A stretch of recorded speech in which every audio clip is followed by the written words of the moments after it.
Let me tell you a bit about Pathways for those of you who aren't, haven't been with us for years. So I started Pathways Institute in 1986. I had a vision that I could see that there were two kinds of work that were sort of emerging at that time in the collective. And one was sort of the internal meditative and spiritual work that was starting to catch on in the US. And there was also the kind of the seminars that were teaching people how to be effective and sort of use will to create the life they want. And both had value.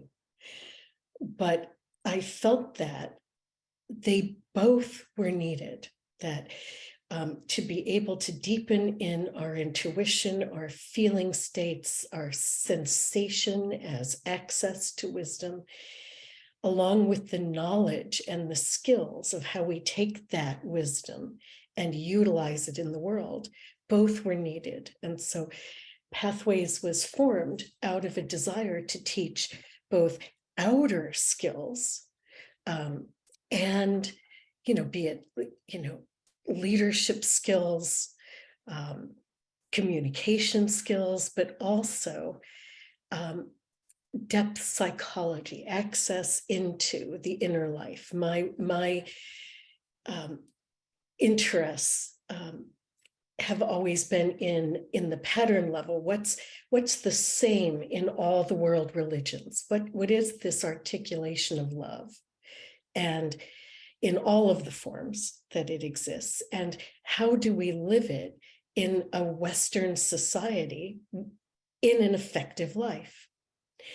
How do we essentially connect to our heart and soul and let some inner values drive an effective outer life so that it's not one or the other, if you will. About 6 years ago, I decided that I would stop doing workshops for the general public. We used to have very big introductory workshops, and I would just work in deepening the graduates, which is what I've done since then. And, we have quite an extensive curriculum in depth work. So I've never offered what I would call add water and stir weekends. I've always wanted people to fall in love with the idea of answering the question, what am I? Not who am I, but what am I? What am I? What am I here for? What are the larger patterns in life, and how do I fit in those? And how do I live a purposeful, well-balanced life? And have the skills. What's always been important to me is imparting the skills so that a person can always do their own depth work, always look in for the wisdom. I love that. I quickly pulled this when I lost all of my notes. I did quickly pull this Jung quote, right? Your vision will become clear only when you can look into your own heart. He who looks outside dreams. He who looks inside awakes. So awakening and the skills for awakening have always been my primary interest. And hence you'll rarely, if ever, see a conference that promises you these are the 6 easy steps towards financial freedom or whatever it is in the moment we think we want to actually solve the problem of a heart that isn't open. And yes, the Heart Conference is 10 and a half days long. We've often done them up to 12 and a half days long. And every minute of that time is necessary. And I'll talk about that in a little bit. But it does take time to unlayer, to remember, to get still enough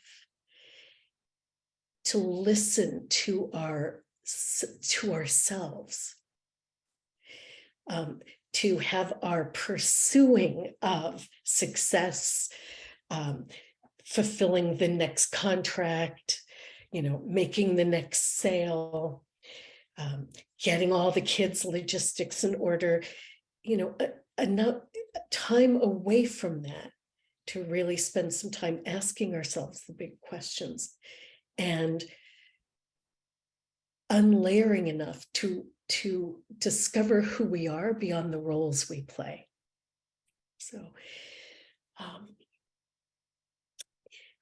I decided about a year and a half ago that I wanted to make a Heart Conference available to people who hadn't done any Pathways work, because I feel like there's such an incredible need, both for community, for one's own spiritual deepening, and connecting to human values through human feelings, that it's needed now, that each of us in touch with the core of who we are, whether we have a penchant for social activism or not, regardless of what our political views are, that we contribute to the people around us through the decisions we make and the life we live that's being lived in accordance with an open heart.